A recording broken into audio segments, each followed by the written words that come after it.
One SOS signal, and 1,000 human warships stirred. The colony ship Sabiak had been docked at the orbital station for 20 years. Captain Yuna walked through its old corridors every morning, checking systems that barely worked anymore. The ship was a relic from the expansion era, when humanity still believed the galaxy belonged to anyone brave enough to claim it. Those days were gone now. New Hansong colony sat on the planet Cheongsan, far beyond the borders of protected human space. 40,000 people called it home. They mined rare metals from the mountains and grew food in underground farms. The work was hard, but they were proud of what they had built. When humanity retreated after the war with the Velkrin Empire, officials came and offered evacuation. Most colonists refused. This was their home. They would not abandon it. For 20 years, they survived alone. Merchant ships sometimes stopped to trade. The colonists sold their metals and bought supplies. They asked for nothing else. The galaxy forgot about them, and they learned to forget about the galaxy. Yuna stood on the bridge of her ship looking down at the planet below. The lights of New Hanshong glowed in the darkness. She smiled. Her people were safe. Her people were home. Then the alarm started screaming. Engineer Minho ran onto the bridge, his face pale. He was young, barely 30, but he knew every system on this station better than anyone. "Captain, we have contacts. Multiple contacts dropping out of hyperspace." Yuna's blood went cold. She looked at the sensors. Red dots appeared on the screen. 1, 5, 10, 20. They kept coming. "Identify them," she ordered. The communications officer, a woman named Hana, worked frantically at her console. Her hands shook. "Captain, they're broadcasting Velkrin military codes. It's a war fleet, 40 ships. 40 Velkrin warships hung in space above Cheongsan like predators surrounding prey. Their weapons powered up. The station shook as they locked targeting systems onto the colony below. "Why?" Minho whispered. "We have nothing they want. We're not even armed." Yuna knew why. The Velkrin Empire was testing humanity. They wanted to see if humans would respond. They wanted to prove that humanity was weak, broken, no longer willing to fight for its own people. She grabbed the communications console. "Velkrin Fleet, this is Captain Yuna of New Hansong Colony. We are a civilian settlement. We have no military assets. We pose no threat. Please state your intentions." The response came in cold, mechanical tones. "Human colony, you exist in territory claimed by the Velkrin Empire. You have 1 hour to evacuate. After that, we will cleanse this world. 1 hour. 40,000 people." It was impossible. "We need at least 3 days," Yuna said, trying to keep her voice steady. "We have children, elderly, sick people. We need time. 1 hour. The transmission ended. Yuna looked at her crew. They looked back at her with fear in their eyes. Dr. Jiwan, who ran the colony medical center, spoke quietly. "We can't evacuate everyone. We don't have enough ships. Even if we did, they would shoot us down the moment we launched." "I know," Yuna said. She made a decision. "Get me every frequency humanity uses. Military, civilian, commercial, emergency, everything." Minho worked fast. "Captain, they're jamming most channels. I can give you maybe 30 seconds before they shut us down completely." 30 seconds. 30 seconds to tell the galaxy that New Hanseong was dying. Yuna pressed the transmit button. She spoke clearly, calmly, even though her heart was breaking. "This is New Hansong Colony on the planet Cheongsan. We are under attack by Velkrin forces. 40 warships. They gave us 1 hour to evacuate 40,000 people. It's impossible. They know it's impossible. They're going to kill us." She paused. Her voice cracked. "Please, anyone listening, we are human citizens. We are your people. Help us. Please help us." The transmission cut out. The Velkrin had blocked everything. "Did it send?" Yuna asked. Minho checked his console. He nodded. "It sent. I don't know if anyone heard it, but it sent." Yuna activated the colony-wide alarm. "All residents, this is Captain Yuna. We are under attack. You have 1 hour. Get to the underground mining tunnels. Take only what you can carry. Move now." Below on the planet, chaos erupted. People ran through the streets, grabbing children and supplies.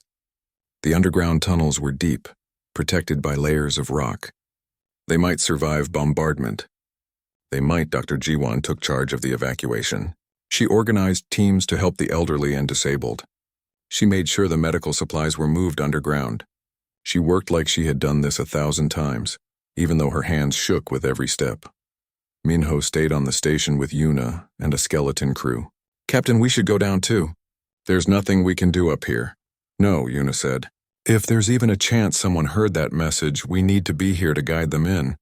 "We stay." The hour passed like a nightmare. They watched on the screens as their people fled underground. Parents carried children. Neighbors helped neighbors. The community that had survived 20 years alone now fought for every minute of life. The Velkrin fleet moved into bombardment position. "Captain," Hana said quietly, "they're powering weapons." Yuna held her breath. She thought about her message.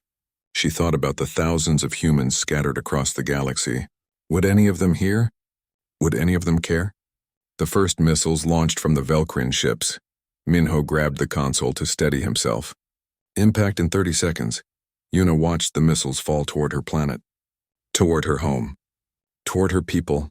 She whispered into the dead communications channel, hoping against hope that someone, somewhere, had heard.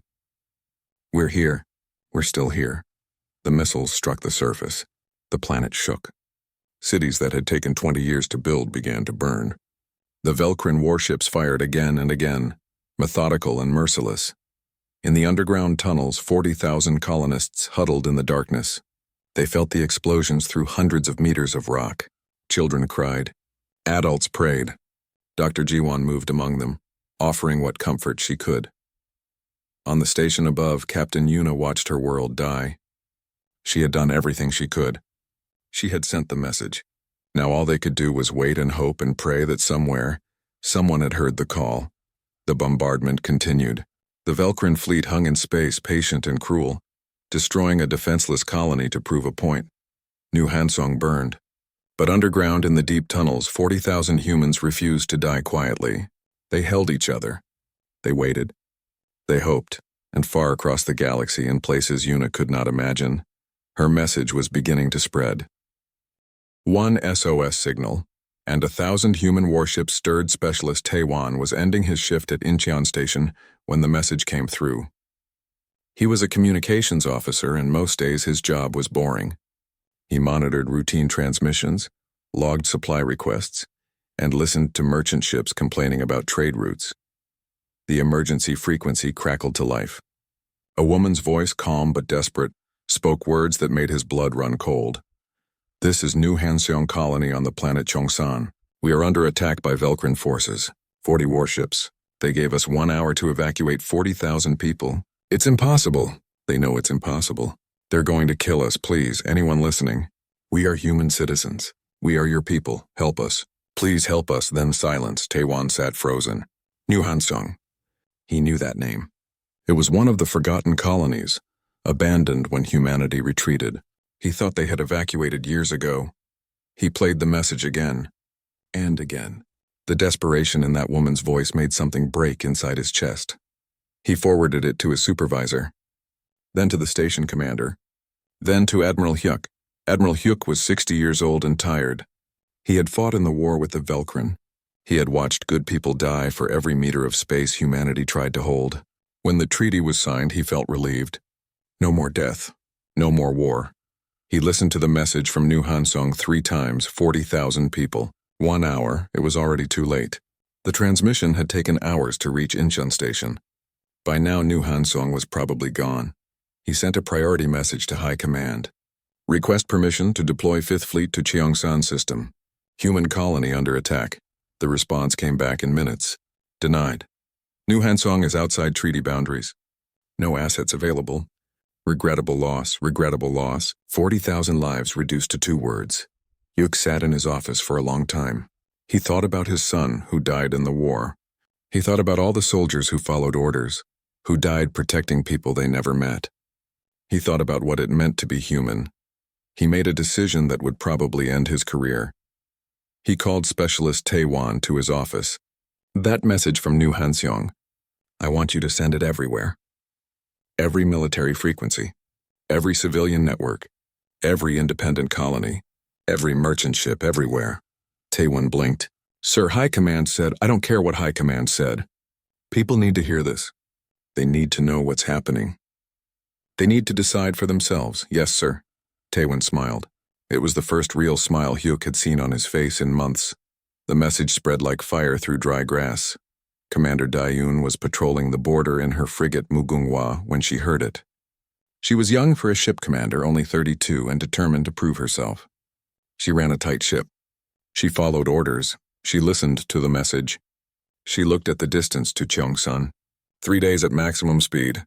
3 days to reach a colony that was probably already dead. Her executive officer spoke carefully. "Commander, High Command has ordered all units to maintain current positions." Dayun looked at her crew. They looked back at her. They had all heard the message. "Chart a course to Cheongsan," she said quietly. "Maximum speed." "Commander, that's a direct violation. I know what it is." "Chart the course." The Mugunghwa broke formation and jumped to hyperspace. Behind her, Dune knew her career was over. She did not care. The message reached civilian networks. Captain Kyung-soo commanded a merchant convoy of 12 freighters. He hauled food and manufactured goods between colonies. It was boring work, but it paid well. He was not a soldier. He had never fired a weapon in his life. He heard the message while loading cargo at New Busan. 40,000 people.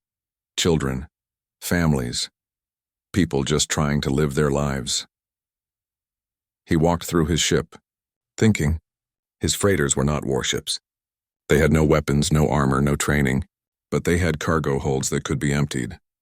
They had engine power that could push them fast. They had crews who knew how to work hard. He called a meeting of all 12 captains in his convoy. "You all heard the message," he said. "New Hansong needs help. I'm going. I'm taking my ship and whatever weapons we can mount on it. I'm not ordering anyone to follow me. This is volunteer only." All 12 captains raised their hands. They spent 6 hours welding missile tubes to their hulls. The work was crude and dangerous, but it was something. They loaded what cargo they could sell and headed for Cheongsan. The message reached the Jindo Corsairs. Captain Isol was a pirate. She raided merchant convoys, sold stolen goods, and generally made life difficult for law-abiding citizens. The authorities wanted her arrested. Military patrols wanted her dead. She heard the message in a bar on a frontier station. She listened to the whole thing. Then she stood up and walked to her ship without finishing her drink. Her crew looked at her with confusion. "Captain, we have that merchant convoy coming through next week. Easy money. Change of plans," Isol said. "We're going to Cheongsan. That's a human colony under attack." "Why would we?" "Because they're human," Isol snapped. "I steal from humans. I don't watch them get slaughtered. Get the fleet ready. We leave in 1 hour." The Jindo Corsairs, 30 ships of pirates and criminals, changed course toward Cheongsan. The message reached mining colonies and farming settlements. It reached independent stations and corporate outposts. It reached places that had nothing to do with New Hanseong and no reason to care.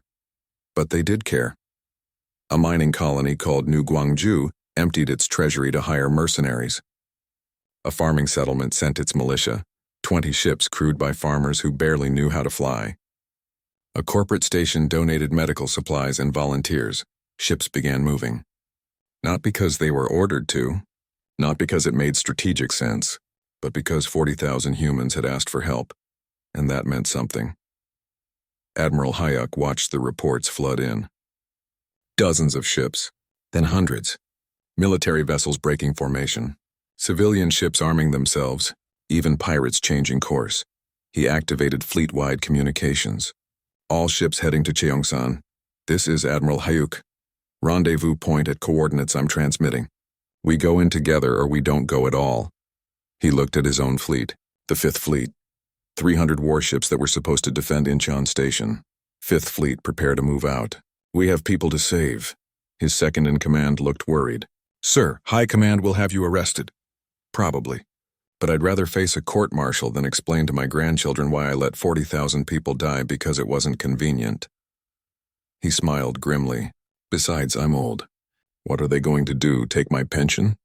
The 5th Fleet jumped to hyperspace. In the Cheongsan system, the Velkrin fleet continued its bombardment. Warlord Krethis watched the colony burn with satisfaction. This would send a message to humanity. This would show them their weakness. His sensor officer approached nervously. "Warlord, we're detecting hyperspace signatures. Multiple contacts. Approaching this system." Krethis barely looked up. "Merchant ships fleeing the area. Ignore them." "Sir, there are a lot of signatures, dozens, maybe hundreds. Impossible. The humans won't respond." They're too weak, too divided. Continue the bombardment, but the signatures kept coming. More and more. The sensor officer's voice became urgent. Sir, we now count over 500 contacts. They're all heading here. Krethes finally looked at the sensors. His confidence wavered. Sir, we're receiving a transmission. It's on all frequencies. It says, New Hanseong, this is the 5th Fleet. Hold on. We're coming. Deep in the underground tunnels of Cheongsan, Specialist Taewon's message had finally reached someone. Captain Yuna, exhausted and almost hopeless, heard those words through her failing equipment. New Hansung, this is the 5th Fleet. Hold on. We're coming. She started laughing and crying at the same time. Around her, the colonists heard the news. It spread through the tunnels like light through darkness. They were coming. Someone heard. Someone cared humanity was coming to save its own. One SOS signal, and 1,000 human warships stirred. The space between stars was never truly empty. Now it filled with hundreds of ships all converging on the same point. They came from different worlds, different fleets, different lives. But they all came for the same reason. Admiral Hyuk's flagship, the battlecruiser Taeguk, arrived first at the rendezvous point. He watched his sensors light up as more ships dropped out of hyperspace. Military destroyers and frigates, merchant freighters with weapons welded to their hulls, mining ships, transports, even yachts carrying armed volunteers. Sir, we're receiving hundreds of identification signals, his communications officer reported. I'm having trouble organizing them all. Hyuk understood. This was not a military operation. This was something else. Something that had no name. Commander Daeun's frigate Mugunghwa appeared next to a massive cargo hauler. She opened a channel. Unidentified freighter, state your purpose. This is Captain Kyung-soo of the Jongno Merchant Fleet. We're here to help New Hanseong. Yu Daeun smiled. Same reason. Then I guess we're on the same side. More ships arrived. Captain Jemin commanded the destroyer Chungmu. He was a by-the-book officer, the kind who never broke regulations. He had followed Commander Daeun when she broke formation. He still was not sure why.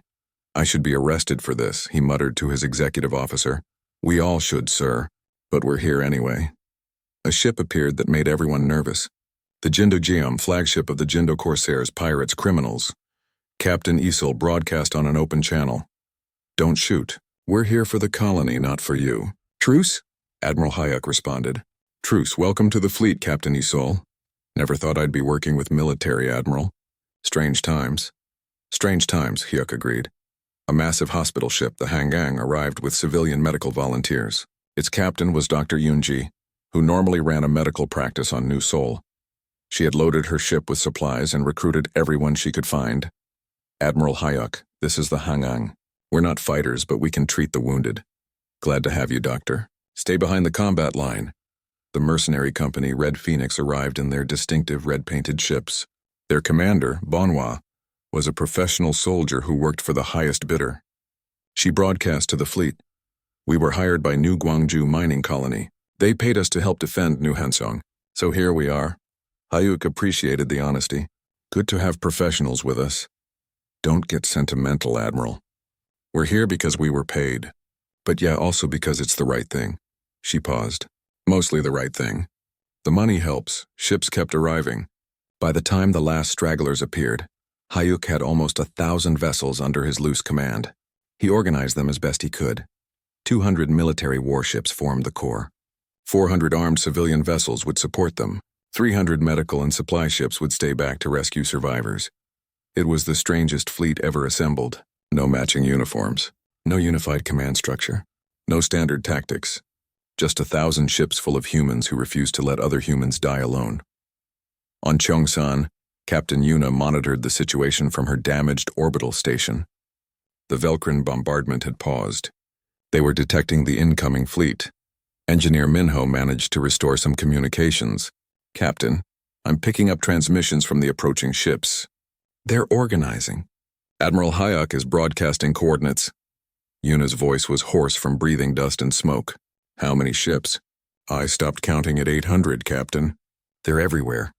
In the underground tunnels, Dr. Jiwon moved among the colonists. Many were wounded from falling debris. Some were sick from stress and fear. All were exhausted. But when she told them that 1,000 ships were coming to help, something changed. People who had given up hope started to hope again. Parents held their children tighter. The elderly stopped preparing to die. 1,000 ships, one old man whispered. For us, but we're nobody. We're just a forgotten colony. Apparently we're not forgotten anymore, Jiwan said. Warlord Krethis stared at his sensors with growing rage and fear. 1,000 ships. 1,000 human ships all converging on his position. His intelligence had been wrong. Completely wrong. Humans were not weak. They were not divided. They were angry. Send a message to the fleet, he ordered. Prepare for combat, full battle formation. His second-in-command looked worried. Warlord, we are outnumbered 25-1. Perhaps we should withdraw and... Withdraw? Never. These are civilian ships and outdated military vessels. Our 40 warships are worth 10 times that number. He pointed at the planet below. We finish the bombardment. Then we destroy whatever comes. But Krethis did not sound as confident as he tried to appear. Admiral Hayuk addressed the entire fleet. His voice was calm and clear. All ships, this is Admiral Hayuk. You know why we're here. New Hanseong colony is under attack by 40 Velkrin warships. The colonists are hiding underground. They're running out of time. We are here to give them more time. We are here to save them. He paused, choosing his words carefully. I won't lie to you.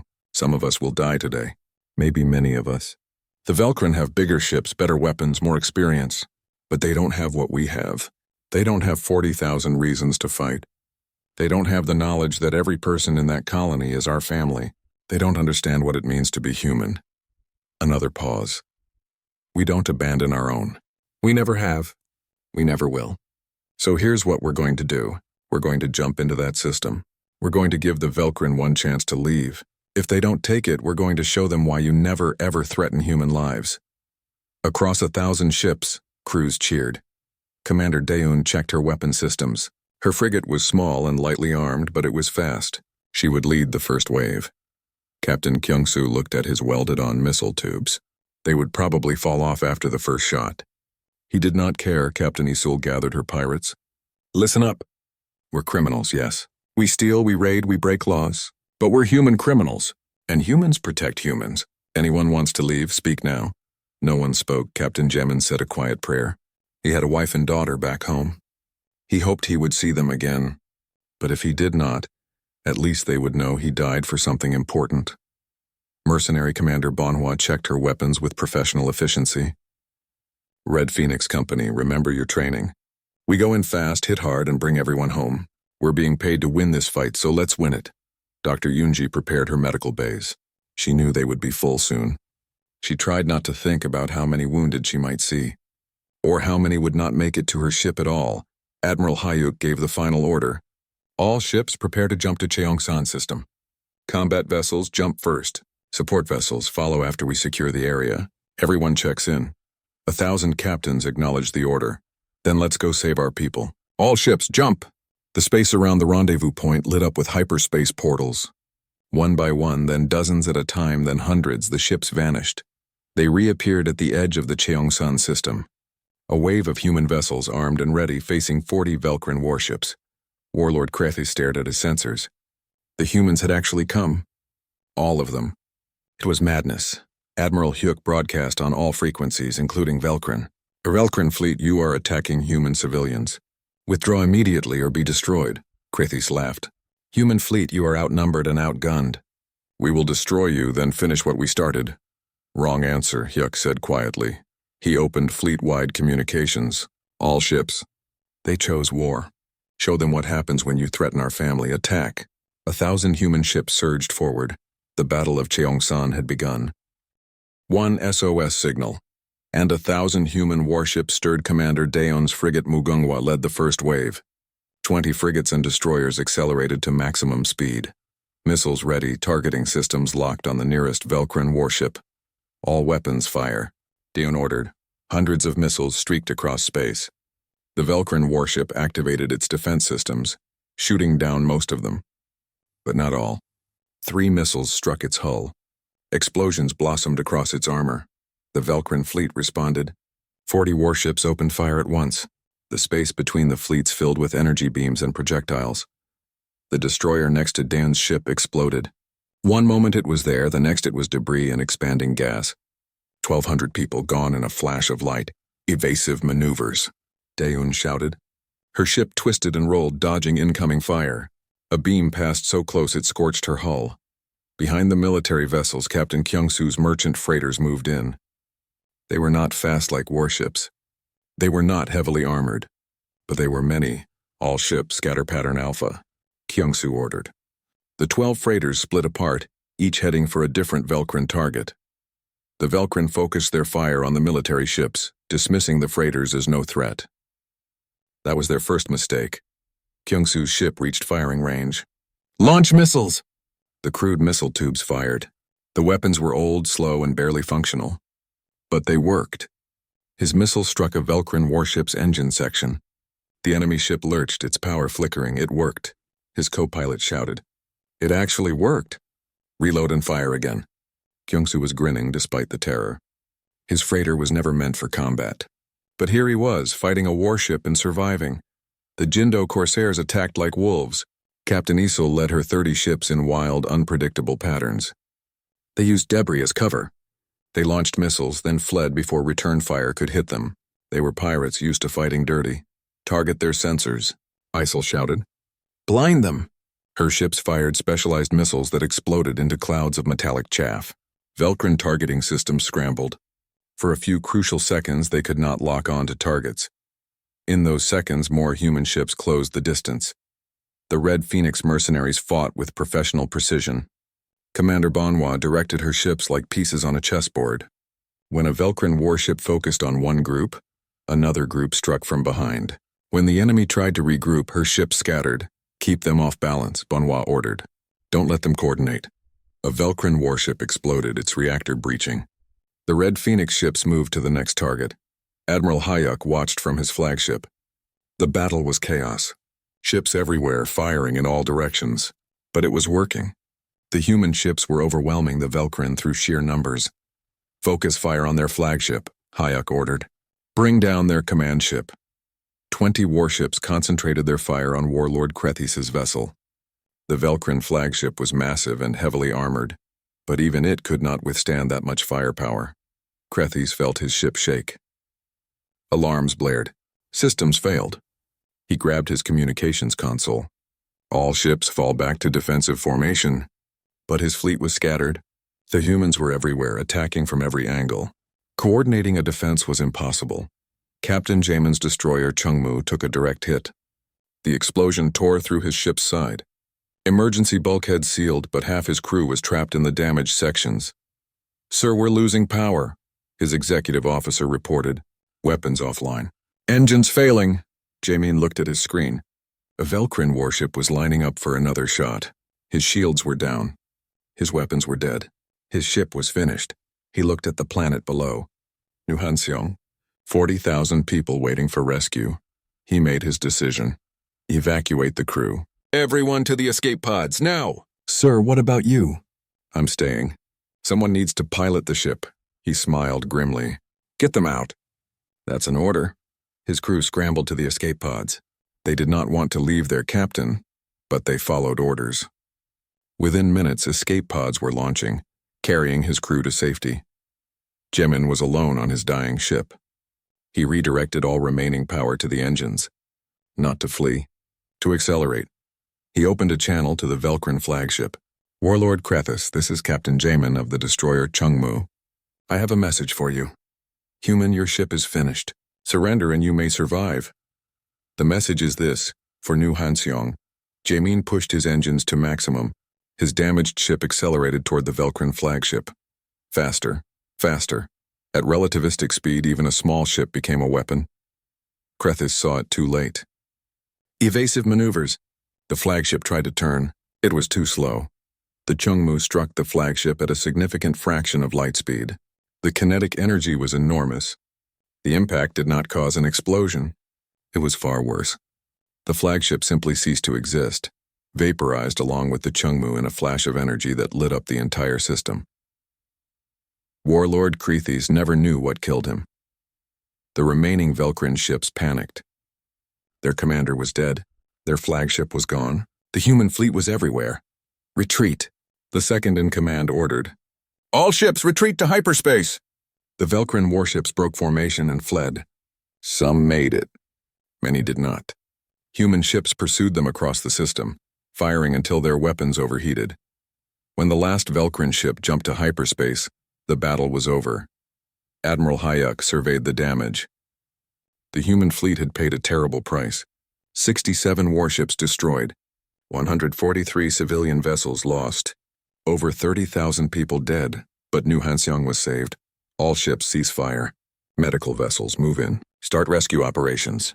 Dr. Yunji's hospital ship Hangang moved through the debris field searching for survivors. Her medical teams worked around the clock, treating burned and injured crew members. The medical bays filled quickly. We need more supplies, one doctor reported. Then we'll get more, Yunji said firmly. We didn't come all this way to let people die from lack of bandages. On the planet below, Captain Yuna received a transmission. New Hanseong, this is Admiral Hyuk. The Velcrin fleet is gone. You're safe now. We're coming down to help. Yuna could not speak. She just nodded, tears streaming down her face. Engineer Minho laughed with relief and exhaustion. We're alive. We're actually alive. Dr. Jiwon gathered the colonists. Everyone, the battle is over. We won. The Velcrin are gone. Help is landing now. The colonists emerged from the underground tunnels slowly, afraid it might be a dream. They saw the sky filled with ships. Human ships, landing to help them. Freighter Captain Kyung-soo landed his damaged vessel near the colony's main settlement. His crew unloaded medical supplies and food. Colonists rushed forward to help. Thank you, one woman said, crying. Thank you for coming. Kyung-soo hugged her. We're all human. We take care of our own. Commander Daeun's frigate established a defensive orbit around the planet. Other warships joined her. New Hanseong would never be defenseless again. The Red Phoenix mercenaries began clearing debris from orbit. Commander Bonhua transmitted to Admiral Hyuk. The contract was to defend New Hanseong. We're staying until proper defenses are established. No extra charge, Hyuk smiled. Mercenaries with hearts. Strange times indeed. Captain Isul and the Jindo Corsairs left quickly. They were still criminals, and staying near military vessels was not wise. But before she left, Isul sent one message. New Hanseong, this is Captain Isul. The Jindo Corsairs will patrol this sector for the next year. Any ship that threatens you will deal with us. Consider it a gift. Stay safe. Then the pirates vanished into hyperspace. Admiral Hayuk landed on the planet personally. He wanted to meet the woman whose voice had started all this. Captain Yuna waited for him at the landing pad. Admiral Hayuk, she said formally, thank you for responding to our call. Captain Yuna, Hayuk replied, thank you for not giving up. Your message saved your people. My message brought you here, but you made the choice to come. You all did. She looked at the hundreds of ships in orbit. We thought we were forgotten. Never forgotten, Hyuk said. Maybe neglected, maybe ignored, but never forgotten. We're human. We don't abandon family. Engineer Minho approached nervously. Admiral Sir, our communication system is damaged. We recorded everything, but we need help processing the data. We want to know everyone who came. Everyone who helped. We want to remember them. We'll help you, Hyuk promised. Every ship. Every name. Every person who answered your call will be remembered. Dr. Jiwon was treating wounded soldiers in her medical center. When Dr. Yunji arrived with more supplies, they hugged like old friends even though they had never met. I heard about Captain Jamin, Jiwon said quietly. He sacrificed himself to destroy their flagship. Yunji nodded sadly. 67 ships lost. Over 30,000 dead. The price was high. But we're alive because they paid it, Jiwon said. All of us. 40,000 colonists. We'll remember. We'll make sure their sacrifice meant something. As the sun rose over New Hanseong, the survivors began to rebuild. One SOS signal, and 1,000 human warships stirred. 3 months had passed since the battle. The galaxy was still trying to understand what happened at Cheongsan. Admiral Hyuk stood before the military tribunal on Earth. 5 senior officers sat in judgment. The charges were clear: disobeying direct orders, unauthorized deployment of military assets, violation of treaty boundaries, and reckless endangerment of fleet personnel. The lead judge, a stern woman named Admiral Myung, read the charges aloud. Admiral Hayuk, you took the Fifth Fleet into combat without authorization. Your actions could have started a new war with the Velcrin Empire. How do you plead? Guilty, Hyuk said simply. I did everything they say I did. I'd do it again, the courtroom murmured. The judges looked uncomfortable. Admiral, do you understand the severity of these charges? You could be dishonorably discharged. You could face prison time. I understand perfectly, Hayek replied, but I'd like to present evidence in my defense. He activated a holographic display. It showed New Hanxiang before the attack, 40,000 people going about their lives. Then it showed the Velkrin bombardment, cities burning, people dying. This is what I prevented, Hyuk said quietly. Or rather, this is what 1,000 ships prevented. I just gave them coordinates, he changed the image. It now showed New Hanxiang 3 months later. Rebuilt. Thriving. Children playing in new parks. Families living in homes that had been constructed by volunteers from across human space. 40,000 human lives. That's what disobeying orders saved. Admiral Myung frowned. The law is the law, Admiral. We can't have commanders making decisions based on emotion. Before Hayek could respond, the courtroom doors opened.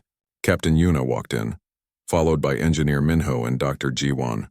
Behind them came a crowd of colonists. Hundreds of people from New Hanxiang, all wearing simple clothes, all looking determined. This is a military tribunal, the judge said. Civilians are not permitted. With respect, Admiral, Yuna interrupted. We are here to testify. We are the reason Admiral Hyuk is on trial. We deserve to speak, the judges conferred quietly. Finally, Admiral Myung nodded. Very well. Captain Yuna, you may speak, Yuna stepped forward. 3 months ago, my colony was dying. We sent one message, one desperate call for help. We didn't expect anyone to hear. We certainly didn't expect anyone to come. She paused. But they came. 1,000 ships from across human space, military, civilian, even pirates. They came because Admiral Hayek sent them our message. He gave them a choice, and they chose to save us. She looked at the judges. You want to punish him for that? For giving people the chance to do the right thing. Engineer Minho spoke next. I watched my world burn. I thought we were all going to die. Then I heard Admiral Hyuk's voice saying help was coming. That message kept 40,000 people alive long enough for rescue to arrive. Dr. Jiwon added, I treated the wounded from the battle, soldiers who died defending people they never met, civilians who flew their cargo ships into combat. Every single one of them told me the same thing. They came because it was right. Admiral Hyuk didn't order them. He just showed them where they were needed. The judges looked uncomfortable. Outside the courtroom, a crowd was gathering. News cameras recorded everything. The trial was being broadcast across human space. Admiral Myung spoke carefully. This tribunal recognizes the favorable outcome of Admiral Hayek's actions. However, military discipline requires. The courtroom doors burst open again. This time it was Commander Daeun, Captain Kyung-soo, and hundreds of other captains who had fought at Cheongsan. They filled the room, standing in silent support. Commander Daeun spoke. If you're going to court-martial Admiral Hyuk, you'll need to court-martial all of us. We all disobeyed orders. We all went to Cheongsan. Arrest us all or arrest none of us. Outside, the crowd began chanting, Hyuk, Hyuk, Hyuk. Admiral Myung looked at her fellow judges. They whispered together for several minutes. Finally, she turned back to Hyuk. This tribunal finds that while Admiral Hyuk did technically violate orders, the circumstances were extraordinary. The charges are dismissed. Furthermore, Admiral Hayek is hereby promoted to Fleet Admiral and given command of Outer Sector Defense. She paused, because clearly that's what he was doing anyway. The courtroom erupted in cheers. Hyuk smiled for the first time in months. The Velkrin Empire demanded reparations for their lost ships. They cited the treaty, claiming humanity had violated neutral space. The human diplomatic response was short and direct. You attacked a defenseless civilian colony. You murdered human citizens without provocation. Any discussion of reparations should begin with you compensating New Hanxiang for the 40,000 lives you tried to take. We'll wait. The Velkrin Empire said nothing more. They had learned something important. Humans were not weak. They were not divided. Push them hard enough and they would push back with everything they had. The treaty was never officially broken, but everyone knew it was meaningless now. Humanity would defend its people, regardless of what treaties said. The Battle of Cheongsan changed how the galaxy saw humanity. Other species watched the recordings of 1,000 ships converging to save one small colony. They saw humans fighting with improvised weapons and stolen ships. They saw merchants and pirates and criminals all fighting together for people they never met. they realized something important. Humanity's strength was not in their military or their technology. It was in their absolute refusal to abandon each other. A diplomat from the Theros Confederation sent a private message to human leadership. We have a saying in our language: never attack a human colony, no matter how small or remote, because humanity does not count the cost, only the dead, and they will come for their dead. Other species began treating human colonies with more respect. Even the most remote settlements were considered untouchable. Because everyone knew now, touch one human and you fight all of them. New Hanseong rebuilt quickly. Ships arrived daily with supplies, materials, and volunteers. The colony that had been forgotten became the most famous settlement in human space. Captain Yuna was offered command of a new warship. She refused. This is my home. These are my people. I'm staying. Engineer Minho designed a new orbital defense system. It would ensure New Hanseong was never defenseless again. Other colonies watched his work and began building similar systems. Dr. Jiwon trained dozens of new medical personnel from the volunteers who stayed. The colony's medical center became one of the best equipped in outer space. The colony population doubled, then tripled. People wanted to live in the place where humanity proved it would never abandon its own. In the central square of New Hanseong, a memorial was erected. It was simple, a wall of names. Every ship that answered the call. Every person who fought in the battle. Every soul who died defending the colony. At the bottom, an inscription read, "They heard. They came." That's what humans do. On the anniversary of the battle, people gathered at the memorial. Captain Yuna stood at the front looking at the wall of names. She found Captain Jamin's name, the man who sacrificed himself to destroy the enemy flagship. "Thank you," she whispered. "All of you. Thank you." Admiral Hugh stood beside her. He was older now, grayer, but he carried himself with quiet pride. "We're establishing a new protocol," he told Yuna. "Standing orders for all human military forces. No colony is too small. No settlement is too distant. No human is too few. If they call, we answer." "The politicians approve this?" Yuna asked, surprised. The politicians learned something from Cheong-san. They learned that humanity won't follow leaders who abandon their own. So yes, they approved it. Enthusiastically. Commander Daeun, now promoted to captain, commanded a cruiser permanently stationed at Cheong-san. She watched the memorial ceremony from orbit and smiled. Her career had not been ruined. Instead, she was considered a hero. Captain Kyung-soo returned to merchant work, but his 12 freighters now patrolled the outer sectors. He carried cargo, but he also carried weapons, just in case. Even Captain Isol, the pirate, became a strange sort of hero. The Jindo corsairs still raided merchant ships, but they also protected human colonies from non-human threats. The authorities stopped chasing them quite so hard. Mercenary commander Bonhwa's Red Phoenix Company became famous. They were hired for defense contracts across human space, but they always kept one rule: never work against human interests. Ever Dr. Yunji returned to her medical practice on New Seoul, but she kept her hospital ship ready. Other doctors followed her example. Within a year, humanity had a fleet of civilian hospital ships ready to respond to any crisis. The message changed everything. One desperate call for help. One woman's voice asking anyone, anywhere, to please help her people, and 1,000 ships stirred.